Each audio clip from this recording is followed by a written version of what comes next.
So you're thinking about buying a home golf simulator. That could be amazing. Oh, I've owned one for 5 years now, and here's some advice that I wish someone had given me at the start. Can a golf simulator actually improve your real life golf game? I remember a few months after building my very first DIY home golf simulator, I was in a match play competition at my local golf club, and I distinctively remember my opponent saying to me that he was struggling to keep up with me due to the fact of how good my wedge game was inside 100 yards. Now, for the previous 3 months, I'd been hitting on average about 200 golf balls a day, specifically using something called a randomizer feature on the SkyTrack launch monitor software. Now, this basically changed up how far away the green was on your approaches after every single shot. So not only was I able to understand exactly how far every club in my bag was carrying on average, I was even able to learn how far a half of a sand wedge swing would go or a 3/4 pitching wedge swing would go. So I've basically gone from, before owning a golf sim, completely guessing my yardages and hitting quite a lot of fat shots, to compressing my irons and completely dialing in all of my carry distances. So if you use it well, then yeah, a golf simulator can seriously sharpen your game, especially your ball striking and especially understanding your distances. Now, there's some links in the description below this video that teach you exactly how you can build your very own DIY golf simulator and start making those same improvements.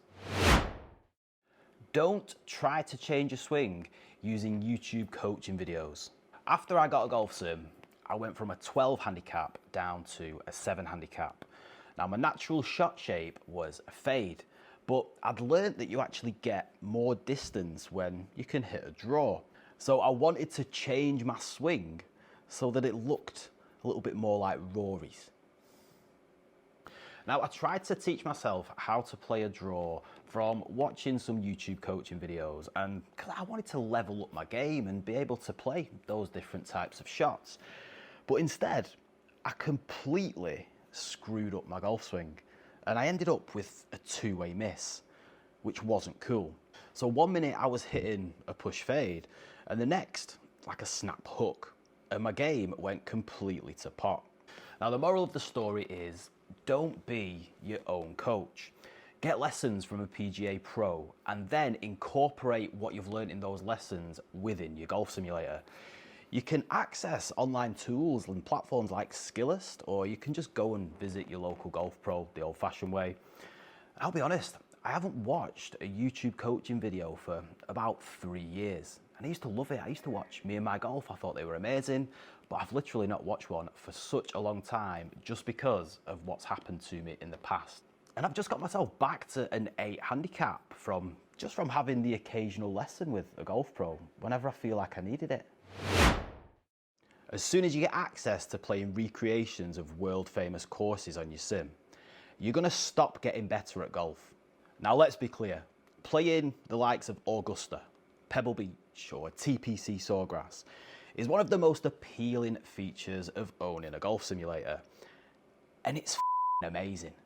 But as soon as you get access to third-party simulator softwares like GS Pro or the Golf Club 2019 or any of the others that are out there, your practice time starts to plummet. So instead of tightening your dispersion circles or dialing in your carry distances, you just end up playing 18 holes at Augusta, or trying to get a hole-in-one on the 7th at Pebble, or just trying to hit the island green on the 17th at Sawgrass. Now, it's fun, it's a load of fun, but if game improvement is your thing, then don't neglect the practice modes when you've got a launch monitor or a simulator. I did, and it's only recently that I've started to take it a bit more seriously again.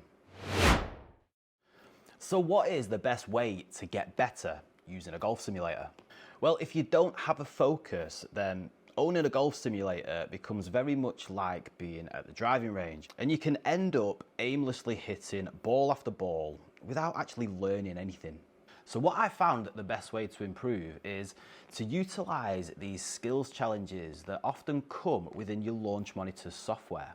For example, earlier I mentioned SkyTrack's randomizer feature, which is great for improving your wedge game. Now, SkyTrack also has something called a skills assessment, which is brilliant for tracking your progress over time. And it's very similar to Rapsodo's and Trackman's Combines feature, and also Foresight and Unicore's skills challenges. Now, the games and the features are really where the magic happens, so utilize them. They give your sessions some structure and they're going to help you improve. Way more than just playing virtual rounds anyway. Now, some brands' game improvement features are better than others, but that's really all just personal preference. Have you invested in some top tier golf sim gear? Well, don't let a bad HDMI cable limit your performance. RUIPRO's 8K HDMI cable ensures crystal clear, lag-free visuals with uncompressed 8K at 60Hz or 4K at 120Hz. With 48 gigabits per second bandwidth and pure fiber optics, expect zero dropouts, no interference, and easy upgrades with some detachable connectors. Lightweight, flexible, and backed by a 5-year warranty, RUIPRO cables are built to last. So don't let cheap cables ruin your experience. Upgrade to RUIPRO and order yours from the link in the description. Don't get lost in the data. Once you get a launch monitor, all of a sudden you have access to a world of numbers. And let's be honest, most golfers don't really know what they mean. Yes, carry distances are more important than total distances, and if you can hit the ball faster, it's probably going to travel further. But there's a hell of a lot more that you can get obsessed with. Club path, face angle, impact location, and dynamic loft, and so much more. And yeah, it's great to have all of this data at your fingertips, but if the numbers don't actually mean anything to you, then just focus on the shot tracer and where the ball goes. I've been guilty myself of trying to improve my club path or get more ball speed, when in reality, I can't actually control whether the ball's going to go 10 yards left or 50 yards right. Now, I recently upgraded to the GC3 launch monitor for this exact reason. I could have bought other devices that give me loads more data than the GC3 does, but I wanted to get out of that habit and just buy a launch monitor that's going to show me the most important aspects of my golf swing and give me numbers that I know I can trust, and then use that to work on my game. So if your output is improving, you're on the right track. And I am, because since owning the GC3, like for 2 months or whatever it's been, I've already shaved a shot off my handicap. So don't drown in the numbers. Once you get a golf sim, you are constantly going to want to improve it. Now, it's a slippery slope, but in a very good way. Especially if you've done a DIY job, then you're gonna constantly see things that you can tweak and improve. Like adding LED lighting, or upgrading your launch monitor, or projecting your data onto the floor. You're going to find inspiration every time you see somebody else's setup. I mean, I'm 5 years in and I'm still constantly making these fine tweaks and adjustments. So my best advice for anybody who is just looking to start out is just start small, and then you can gradually build it up over time.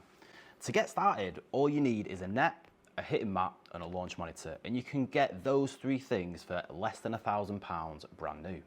And like I said, you can slowly start to build it up over time. That's exactly what I did, and honestly, it's helped me to figure out what I really needed to spend the bigger money on. But if you can afford it, then do it properly. Spend that little bit more money. I promise you, you won't regret it. And if you need any advice about how to get started, then check out my downloadable ebook and also my brand new online course. The links to those are both in the description, and they both teach you exactly how to build a DIY golf simulator while saving yourself a little bit of money. Launch monitors are the brains of any golf sim, so it's important that you get the right one, especially if accuracy is what you're after. For an indoor simulator, get yourself a camera-based or overhead launch monitor. Radar units like the Mevo Plus and even the Trackman 4 are incredible outdoors, but they do struggle a little bit inside because they need a lot of space to accurately measure their data. And camera-based technology just gives you better consistency and accuracy in tighter spaces. Now, I've tested almost every launch monitor over the past 5 years, especially the more budget options, and they've all got their quirks, whether it be misreads or slight inconsistencies. But when I finally upgraded to the Foresight GC3, it was a total game changer. Every shot just feels right. And as I mentioned earlier, it's already helped me to become a better player. So if you can afford it, definitely invest in a higher quality launch monitor over one of the more budget options. But with that being said, some of the more budget options like the Rapsodo MLM2 Pro or the Square Golf, they can definitely hold their own with the big boys. And don't sleep on some of the older classic launch monitors like the Foresight GC2 or the original Skytrack. You can pick them up for pretty cheap these days, and they're still highly accurate, and they can connect to the modern softwares like GS Pro.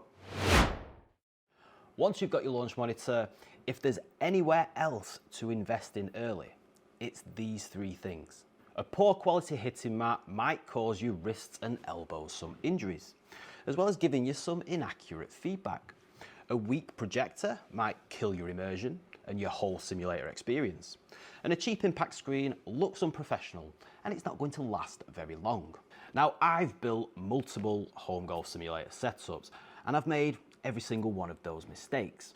And eventually, when I upgraded to a proper impact screen that has Velcro and some grommet holes, and I got a high quality projector and a hitting mat that feels more like real turf, my indoor golf simulator experience became indescribably better.